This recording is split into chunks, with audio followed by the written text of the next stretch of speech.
estava no ensaio, eu falei, se eu começar a gente ia trazer um coral aqui, né? Porque dá vontade de trazer todo mundo. E eu estou muito feliz, porque eu vim na igreja do Prudência, acho que deve ter uns 10 anos pelo menos, quando era lá na frente, né? E eu vim, eu entrei aqui agora, vi a igreja bonita, né?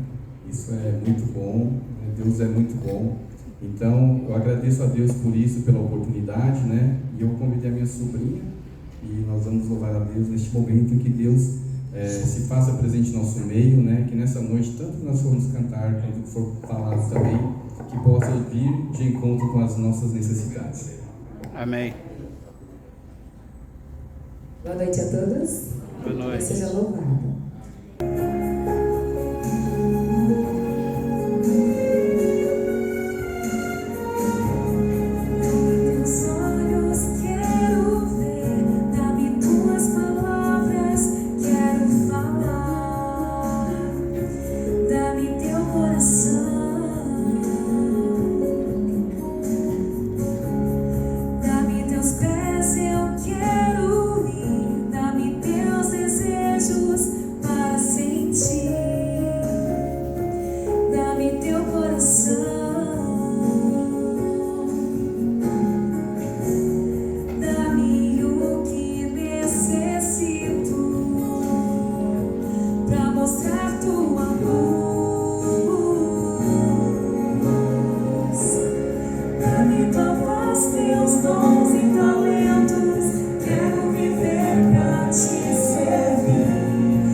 Nós falamos um pouco sobre a volta de Jesus.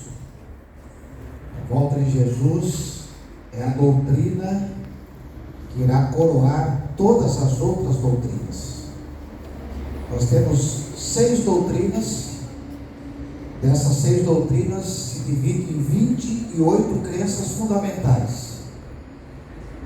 E 27 crenças fundamentais formam a base da nossa fé. E a volta de Jesus é a razão de nós termos 27 doutrinas, mais essa, porque essa é que vai dar o fechamento. Nós podemos ser fiéis a todas elas, mas se Jesus não voltar, não tem céu, não tem inferno, não tem nada, e esse mundo vai ficar assim. Mas nós vimos que Deus tem pelo menos 2.500 promessas na Bíblia que falam sobre a volta de Jesus. E hoje nós vamos falar um pouquinho sobre o céu. Sobre o céu. Fala-se muito pouco sobre o céu, né? Inclusive, há algumas pessoas que consideram o céu uma fantasia de crianças, né? Onde é o céu? Nós não sabemos, né? Quando nós saímos aqui deste céu que nós conhecemos, os espaços são muito grandes. Tanto é que não conta com quilômetro, não conta com milha, conta com uma outra contagem de tempo, que é a velocidade da luz. E a velocidade do ano-luz, 300 mil quilômetros por segundo, é a velocidade da luz. Então, se nós sairmos daqui nesta velocidade, talvez nós gastaríamos alguns milhares ou algumas centenas de anos para chegar onde Deus habita. Mas isso nós, pecadores que estamos aqui. Mas vocês sabem que quando Daniel começou a orar, na hora que ele começou a orar, Deus, do seu santo trono, enviou um anjo. E esse anjo chegou que horas? No mesmo instante. Antes de terminar a oração, o anjo estava do lado de Daniel. Então não é tão longe assim, né? É longe para nós, mas logo, logo nós vamos passar por uma reestruturação, por um novo corpo, uma nova condição de vida, e o céu já não será tão longe, muito pelo contrário, nós vamos ver que o céu será aqui.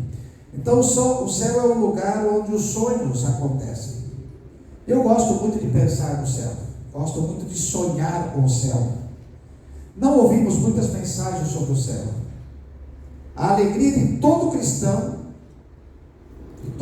verdadeiro, de todo cristão que se ocupa da Bíblia, é estar no céu um dia, é estar com Jesus nesse lugar. A promessa do céu está no núcleo maior do Evangelho que nós pregamos. A Bíblia não diz muito sobre o céu, como será o céu. A Bíblia não abre assim muito espaço. Jesus também pregou pouco sobre o céu, falou muito pouco sobre o céu com os seus seguidores. Paulo, ele se refere ao céu quando ele viu e ouviu coisas que abalaram tanto a sua mente que ele ficou sem palavras. E Paulo era o homem das palavras, né? Ele ficou sem palavras para descrever como era o céu.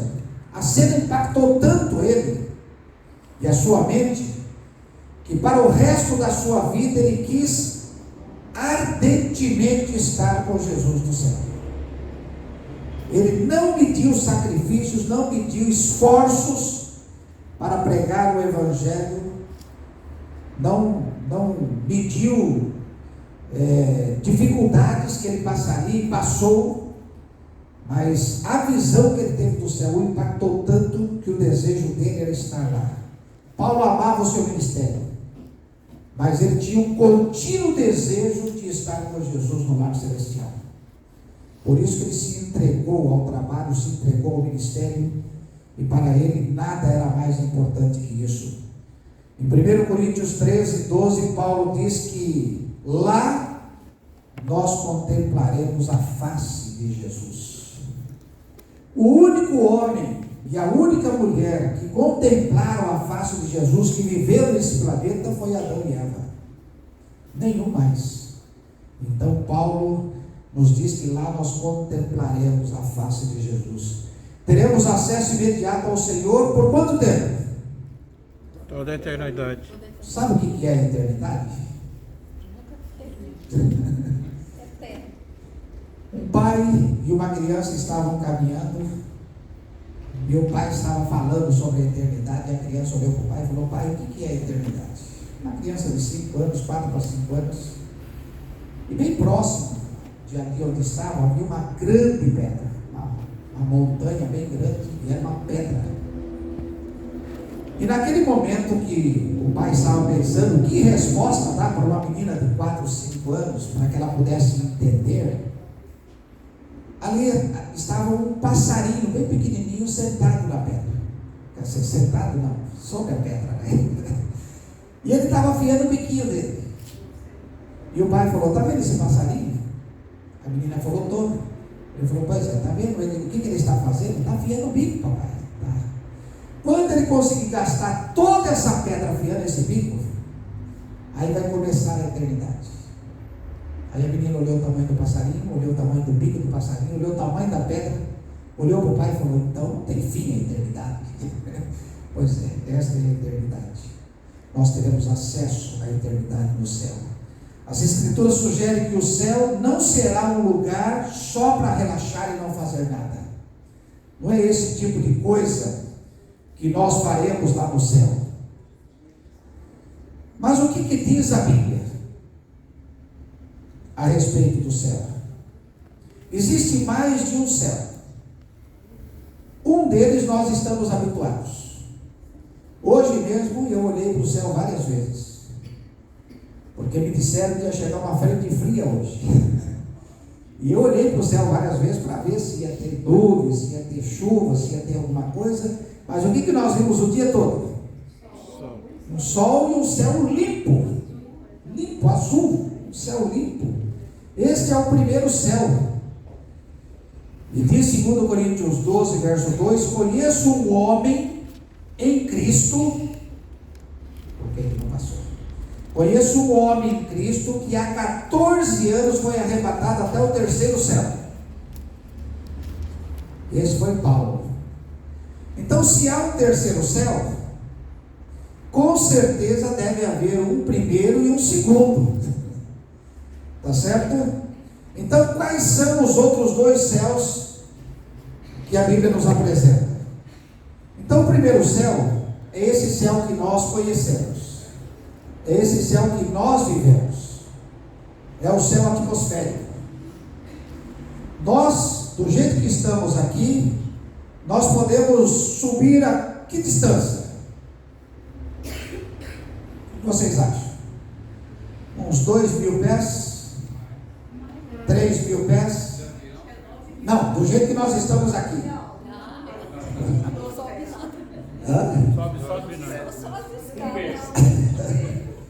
Não, até uma certa altura nós vamos ter oxigênio. Depois o oxigênio começa a ficar rarefeito até chegar um momento que nós não conseguimos respirar mais, porque essa atmosfera já não. Por isso que quando você viaja, você tem que entrar num tubo, né, pressurizado, onde gera oxigênio dentro desse tubo, dentro desse avião, para que você possa respirar naturalmente. E se der algum problema no avião, o que você tem que fazer? Se der um furinho no tubo lá e sair tudo o oxigênio dentro, você tem que fazer o quê? Tem que pegar a máscara e colocar, senão você não consegue respirar, porque lá você não respira. Então esse é o primeiro céu, é o céu atmosférico, esse céu que nós vemos aqui. Dá a impressão que é um céu mesmo, né? Você está vendo um negócio azul, dá a impressão que é um negócio ali, mas isso aí é o infinito. Você está vendo para o espaço, e esse espaço não tem fim. Mas Gênesis 1, verso 8, chamou Deus ao firmamento o céu, e foi a tarde e a manhã o dia segundo. Então o primeiro céu foi esse firmamento que Deus construiu, criou, para que nós pudéssemos viver aqui neste planeta. Então veja só, se a composição atmosférica que temos hoje, se ela mudar um pouquinho, nenhum ser humano sobrevive nesse planeta. Então há uma composição de gases necessários para que nós possamos respirar e sobreviver. Então, se mudar, nós perdemos. Então você vê que Deus, desses 6.000 anos, apesar da poluição, apesar de todos os problemas que o homem criou e inventou, Deus tem mantido esse céu numa condição tal que nós não temos dificuldade, não temos problemas. O segundo céu é o céu onde as estrelas e os planetas estão. Ali é o segundo céu. Talvez essas estrelas que nós estamos vendo aí estejam a milhares de anos luz de nós. Você sabe quantas galáxias dessas nós temos no universo?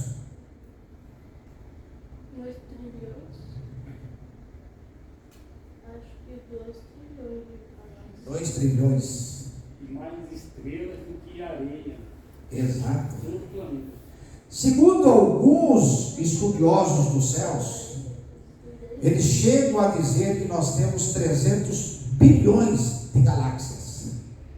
Agora, cada galáxia dessa tem milhões de estrelas, se não bilhões.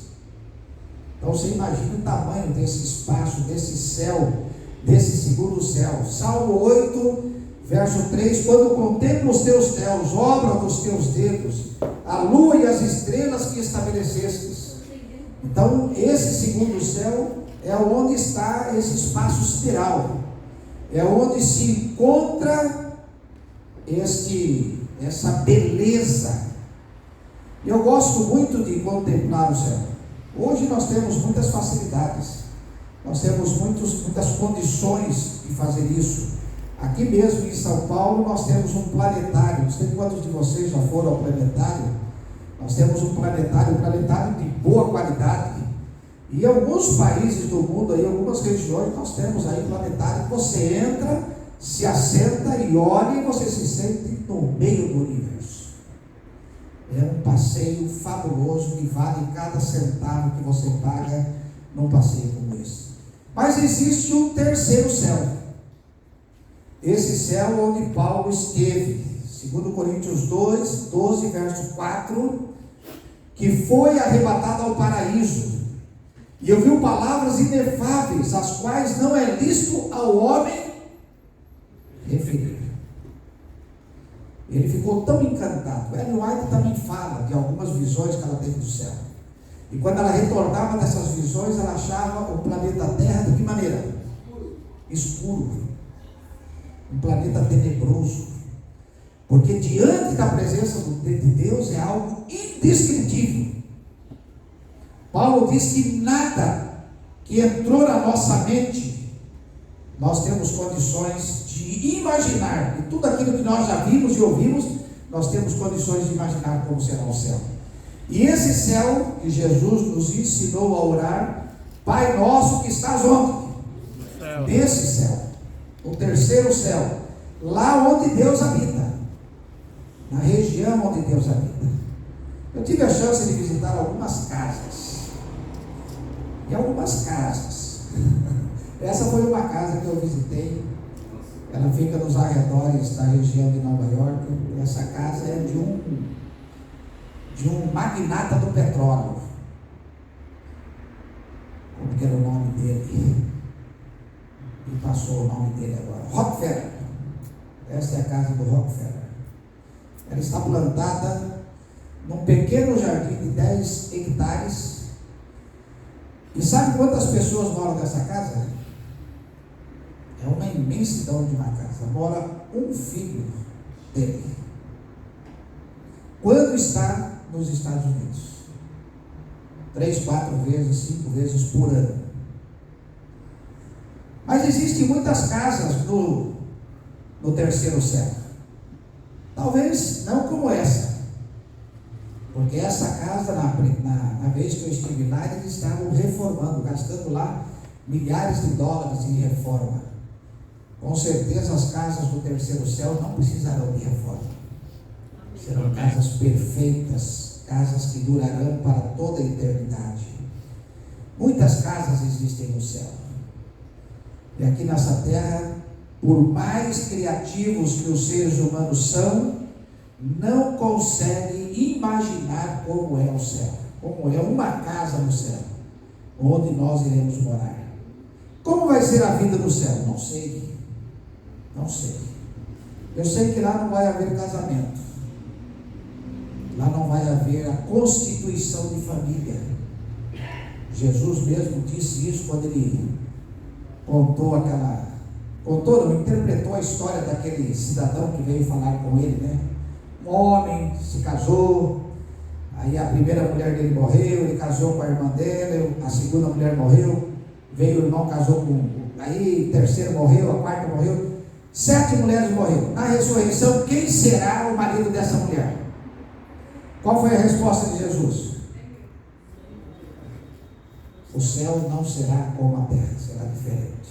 E ele diz: errais e não conhecer as Escrituras. Assim como os anjos estão permanentes e aquele número eterno, e 1/3 do céu foi perdido, os seres humanos ocuparão esse espaço e nós viveremos lá eternamente. Então a Sara e os 2 irmãos, se nós somos para o céu hoje, eles vão continuar crescendo até alcançar uma idade de maturidade e lá vão permanecer para sempre. E nós talvez temos que dar uma repetida, né, Geraldo?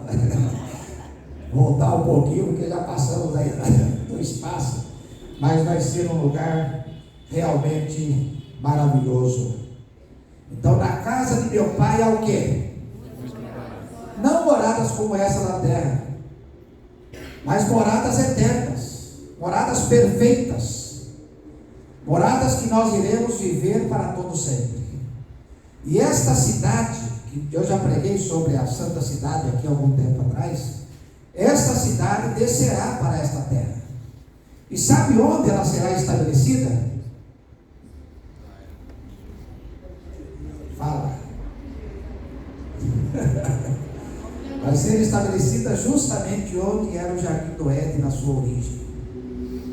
Vai pegar uma parte de Israel, uma parte ali do Iraque, do Irã, talvez do Líbano, da Síria, aquele espaço todo lá. São 2.200 quilômetros de largura, 2.200 quilômetros de comprimento e 2.200 quilômetros de altura. Essa vai ser o tamanho da cidade.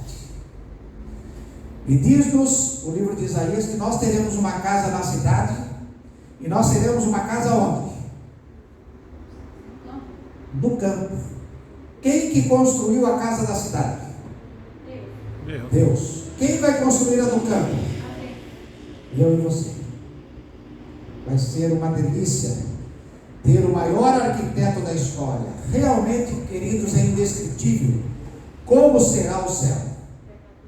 Indescritível como será o local onde nós iremos viver para toda a eternidade. 1 Coríntios capítulo 2, verso 9 diz: mas como está escrito, as coisas que os olhos não viram, nem os ouvidos ouviram, nem penetraram o coração do homem, são as que Deus preparou para os que o amam. Amém. E olha, aqui nesse mundo tem lugar bonito. Tem lugar bonito nesse mundo. Não sei quantos de vocês já visitaram o sul do Brasil. Tem uma cidadezinha no sul do Brasil chamada Gramado. Volta e meia eu vejo, está passeando por lá. O pessoal gosta de lá no inverno. Aquilo é um paraíso, não é? Cada jardim, cada lugar bonito, cada casa bem feita. Então você imagina, você vai num lugar desse, e você chega no texto da Bíblia e diz: o que o olho não viu, e que o ouvido não ouviu, é o que Deus está preparando.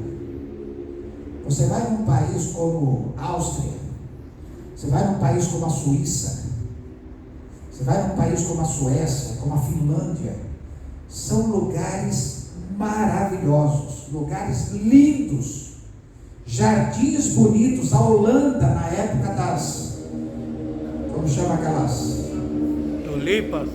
Tulipas, na época das tulipas, aquilo é coisa linda, tem tulipa de todas as cores que você imaginar, todas as cores, e algumas são mescladas de várias cores.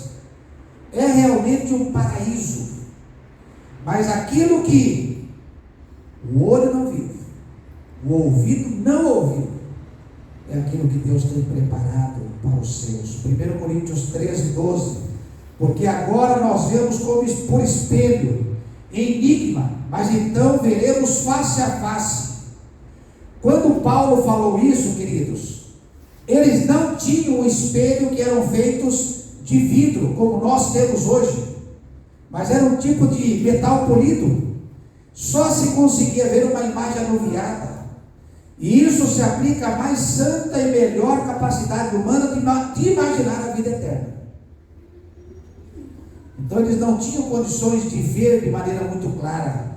O governo de Deus será transferido para a nova terra, e Deus habitará com os salvos e será o seu Deus. Amém. O céu é onde Deus está. E o céu vai ser aqui, neste planeta renovado, neste planeta transformado. Apocalipse capítulo 21, versos de 1 a 3 diz: e vi um novo céu e uma nova terra. Está se referindo a que planeta é isso? João está falando aqui de que planeta? Da terra. Aqui da terra. Porque já se foram o primeiro céu e a primeira terra, e o mar já não existe. Hoje nós temos 75% do planeta Terra é mar, e mais 12, 13% é deserto. E terra fértil nós temos aí uns 20% mais ou menos, uns 15% mais ou menos. Mas quando Jesus vier, o que não vai ter aqui? Mar. Não vai ter mar. Com certeza não terá deserto. Vai ser um lugar especial de se viver e de se morar.